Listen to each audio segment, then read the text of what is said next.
Assalamualaikum warahmatullahi wabarakatuh. Selamat siang, jumpa lagi bersama saya Andri Alvaro di channel saya Andri Alvaro ya. Nah, di hari ini saya ingin ngebahas tentang bagaimana persiapan 1 minggu terakhir menjelang kontes. Apa yang saya lakukan dan saya terapkan kepada atlet-atlet saya yang biasanya juga yang selalu juara ya. Bagaimana caranya carbo loadingnya, bagaimana pengaturan airnya, pengaturan sodiumnya, dan bagaimana saat melakukan loading water, cut water seperti itu, kesalahan apa yang sering terjadi, kesalahan terbesar, dan bagaimana menempatkan semuanya, carbo loading, cut air menjadi satu. Nah, finalnya ialah pada body contest ialah adalah hari pada saat kontes, dan kebanyakan kesalahan orang-orang ialah kadang-kadang bodinya pumping setelah kontes kayak gitu. Nah itu bagaimana penyetingan kecil-kecilan pada tubuh mereka itu dapat berpengaruh besar pada hasil body contest tersebut. Seperti yang sudah saya lakukan pada Dodi Plewo ya, dan atlet-atlet lainnya emang kadangnya juga belum terkenal. Kenapa Dodi? Karena Dodi ya YouTuber, dia lebih terkenal daripada yang lain yang kalian lihat. Sebetulnya banyak lagi atlet yang udah saya setting dari latihan sampai persiapan pre-contestnya. Okay. Sebelum saya mulai, saya meyakinkan tidak adanya kesalahpahaman. Di sini saya hanya menulis persiapan 1 minggu apa saja yang saya lakukan dan atlet-atlet saya lakukan gitu loh. Jadi ada dua morfologi, adaptasi morfologi tubuh manusia yang dilakukan tidak bisa dilakukan dalam waktu yang panjang. Jadi harus waktunya sesingkat mungkin. Itu termasuk tadi carbo loading dan pengaturan air seperti itu. Tapi bukan untuk peningkatan massa otot dan penurunan kadar lemak. Dalam waktu penyiapan kontes 1 minggu sebelum kontes itu udah bukan berbicara tentang bakar lemak atau meningkatkan massa otot, tapi adalah bagaimana kita seperti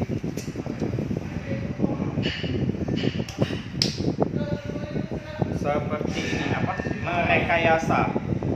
Jadi merekayasa kondisi kita terlihat kering gitu loh.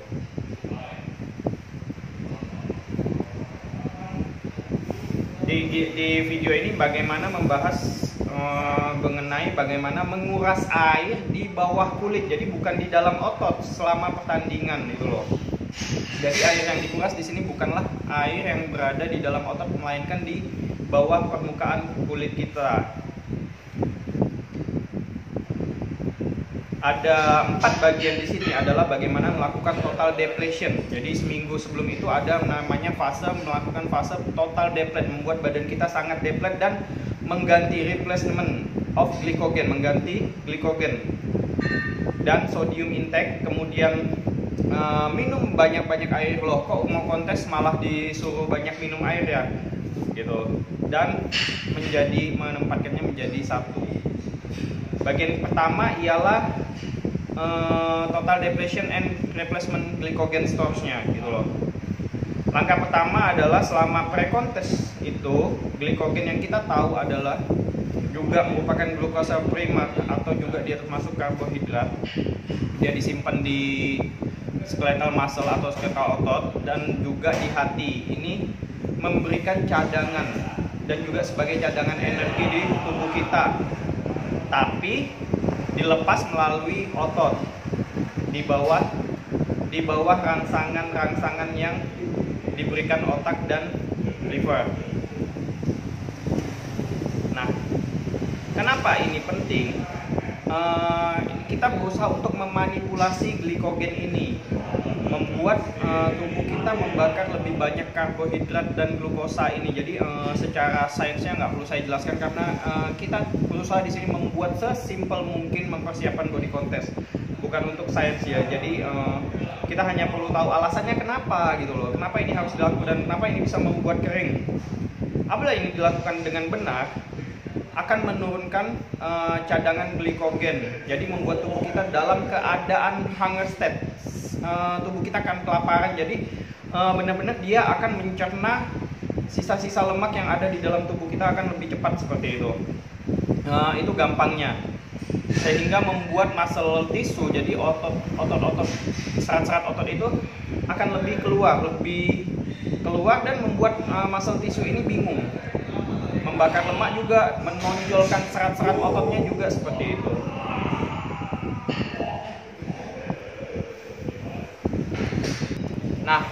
saat muscle depletion ini ada orang yang hanya memakan 400 sampai 600 gram karbohidrat per harinya dibagi dalam menjadi 3 meal gede. Tapi ada juga yang menghilangkan sama sekali karbohidrat dari diet mereka. Nah, saya termasuk orang yang menghilangkan karbohidrat di dalam diet. Jadi karbohidratnya dapat dari mana? Dapat dari bumbu makanan pasti.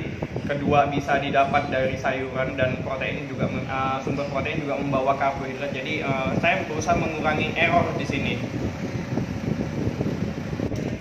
Terus yang paling penting lagi saat carbo deplete ini, latihan seperti apa yang harus kita lakukan. Sekali lagi peringatan buat teman-teman, ini buat persiapan kontes ya. Jadi seminggu sebelum kontes latihan seperti apa. Dan ini rentangnya hanya 3 hari carbo depletion ini. Latihannya bisa seperti main sirkuit ya. Jadi main sirkuit cukup berat, bisa seperti chest digabung sama back, kemudian bahu jadi satu. Saya mengesampingkan latihan tangan. Biasanya untuk mengejar ketertinggalan kita fokus pada otot-otot besar, di mana repetisinya 8 sampai 12 reps. Nah, latihan dada, bahu, dan punggung ini dilakukan jadi satu, baru istirahat. Dan dilakukan sebanyak, biasanya dilakukan diulang sampai 3 set, 2 set sampai 3 set seperti itu. Nah, pasti ada pertanyaan di sini, kenapa kok nggak ada latihan kaki? Nah, ada catatan di sini kenapa tidak latihan kaki, karena quadricep itu membutuhkan waktu 7 hari untuk mendapatkan detail otot yang dalam. Jadi kalau kita ngelatihnya terus, dia akan cenderung menyimpan air dan melepasnya itu waktu cukup lama dibanding otot tubuh bagian atas. Jadi kalau kita melatih otot kaki kurang dari 7 minggu, itu akan membuat otot kaki kita emang gede, tapi dia akan terlihat basah. Detail-detail ototnya tidak akan terlihat tajam seperti itu. Sedangkan untuk istirahat antar otot, karena kita dalam kondisi diet juga udah kering juga tubuhnya, pasti agak cukup mudah kelelahan. Biasa bisa dilakukan istirahat 3 sampai 5 menit lah, sekitar segitu. Kemudian bagaimana garamnya, sodium atau salt intake-nya. Ya, jadi pada saat kita melakukan depletion itu, kita memanipulasi dengan banyak mengkonsumsi makanan yang tinggi garam atau tinggi sodium, seperti putih telur, produk seafood, ikan-ikanan ya. Jadi ikan-ikanan bukan yang udang-udangan gitu. Ini untuk menipu otak kita sebenarnya, ini secara simpelnya. Dalam kuantiti yang sangat besar gitu loh. Nah, namun di sini juga dia akan meningkatkan penyerapan air di tubuh kita. Dengan itu nanti ini akan masuk ke bagian ketiga, yaitu minum banyak air. Dapatin air yang cukup. Kenapa? Karena pada saat kita makan banyak sodium, tubuh kita akan mengikat air lebih banyak. Dengan minum air yang lebih banyak, dia juga akan keluar lebih banyak. Seperti itu logikanya. Dengan minum air, semua hormonal kita aktif, metabolisme kita meningkat,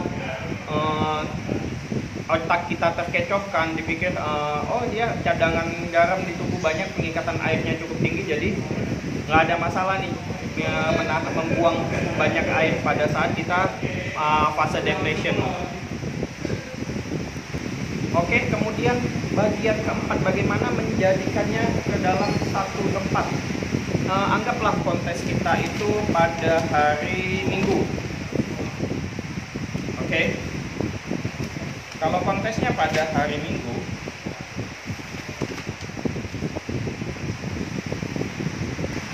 kalau kontesnya pada hari Minggu, berarti konsumsi lemak di bawah kulit kita, lemak di tubuh kita juga udah sangat tipis ya.